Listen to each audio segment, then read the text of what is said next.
இன்னைக்கு நம்ம 2024ல் ரிலீஸ் ஆன திரும்பி பார் இந்த படத்தினோட ஸ்டோரி பற்றி பார்ப்போம். இந்த படத்தை வந்து இப்ராஹிம் வந்து டைரக்ட் பண்ணிக்கிறாரு. இந்த படத்தினோட ஸ்டோரி பார்க்குறதுக்கு முன்னாடி நம்ம சேனலை சப்ஸ்கிரைப் பண்ணி வச்சுக்கோங்க. அப்போ தான் நான் போடுற வீடியோ உங்களுக்கு வந்து கிடைக்கும். இந்த படம் வந்து என்ன சொல்கிறது, ஒரு பெரிய ஒரு பங்களா, அந்த பங்களாவில் வந்து ஒரு கொலை நடக்குது. அந்த கொலை வந்து ஒரு சைக்கோ கில்லர் வந்து அந்த கொலை பண்ணிடுறாரு. அந்த கொலை பண்ணினது யாருன்னு பார்த்தா அந்த பொண்ணோட வீட்டுக்காரனை அவனே கொலை பண்ணி தூக்கில் தொங்கிட்டுருவார். அதுக்கு அந்த பக்கம் என்னடா ஆச்சு அப்படிங்கிறது அந்த படத்தை வந்து ஆராயிறாங்க.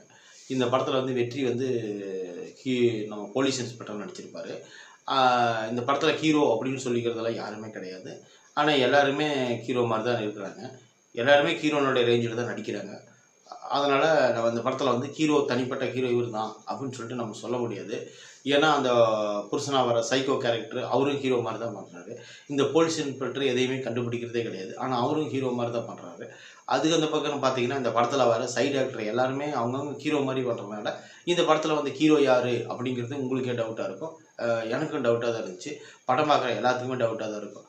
ஆனால் இந்த படத்தினோட கிரைம் த்ரில்லர் அப்படின்னு இவங்க எடுத்திருக்காங்க. இந்த படத்தில் கிரைம் த்ரில்லர் இருக்குதா அப்படின்னு கேட்டிங்கன்னா கண்டிப்பாக இந்த படத்தில் கிரைம் த்ரில்லரே கிடையாது.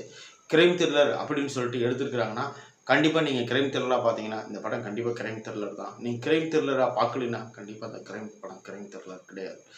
ஏன்னா அந்த பொண்ணு செத்து போச்சு. அதுக்கு அந்த பக்கம் கடைசியில் இவங்க படத்தினுடைய ஸ்ட்ராங்காக நம்பினது காரணம் என்ன தெரியுமா? படத்தை எப்படி வேணாலும் நீங்கள் எடுத்துக்கலாம், ஒன்றும் பிரச்சனை கிடையாது.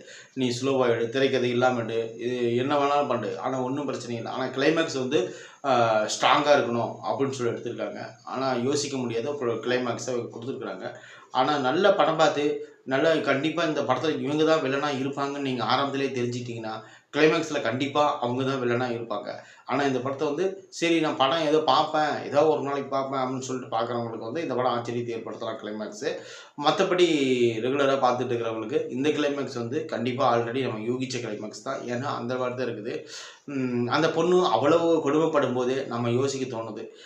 இந்தளவுக்கு கொடுமைப்படுத்திக்கிட்டு ஏன்டாப்பா அங்கே இருக்கணும் அப்படின்னு சொல்லிட்டு நம்ம யோசிக்கிறோம்ல. அப்போ வேறு ஆடியன்ஸ் எல்லாம் யோசிக்க மாட்டானா? ஒரு சைக்கோ ஒரு ஹஸ்பண்டுக்கிட்ட வந்து ஒரு பொண்ணு வந்து இந்தளவுக்கு ஏன் கொடுமைப்பட்டுட்டு இருக்கணும்? அன்றைக்கி அவன் சைக்கோத்தனமாக பாரும்போது 2வது அன்றைக்கி அவன் வீட்டுக்கு போக வேண்டி தானே, இல்லைன்னா வேறு ஏதோ சேஃப்டியான இடத்துக்கு போக வேண்டியதான மாதிரி யோசிக்கலாம். ஆனால் அந்த பொண்ணு அங்கேயே தான் இருக்கும். அங்கே வீட்டு வேலைக்காரங்க எல்லாருமே வந்து இந்த பொண்ணு பயங்கரமாக கஷ்டப்படுதுப்பா அப்படின்னு சொல்லிட்டு நம்பும்படி அந்த காட்சிகள் எடுக்கிறாங்க. எடுக்கும்போது அந்த கிளைமேக்ஸில் வந்து இந்த கேரக்டர் தான் வெளில அப்படின்னு நம்மளுக்கு காட்டும்போது நம்மளுக்கு வேணால் ஆச்சரியமாக இருக்கலாம். படம் ரெகுலராக படம் பார்த்துட்டு இருக்கிறவங்களுக்கு கண்டிப்பாக இது ஆச்சரியத்தை ஏற்படுத்தாது. ஏன்னா அவங்க வந்து ஆல்ரெடி யோகிச்சு வச்சுருப்பாங்க இல்லையா? அது போல தான் இந்த படமும். கிரைம் த்ரில்லர் அப்படின்னு இவங்க எடுத்திருக்காங்க. சில சீன்கள் வந்து கிரைம் த்ரில்லர்னு எதுக்கு எடுத்தாங்கன்னு எனக்கு தெரியல. ஆனால் ஆவரேஜான ஒரு படத்தை எடுத்திருக்காங்க. ஆவரேஜுக்கும் கொஞ்சம் கீழே தான். அந்த மாதிரி இந்த படத்தை எடுத்திருக்காங்க. இந்த படத்தை வந்து நீங்கள் பார்த்து என்ஜாய் பண்ணுறதுக்கான, ஒரு டைம் பார்த்து என்ஜாய் பண்ணுறதுக்கான ஒர்த்தான படம் தான் இது, திரும்பி பார். இந்த படத்தில் நடித்த எல்லாருமே சிறப்பான நடிப்பு தான் வெளிப்படுத்தியிருக்காங்க. அது குறிப்பாக அந்த பொண்ணு ஓரளவுக்கு பரவாயில்ல, நல்லா நடிச்சிருக்கு.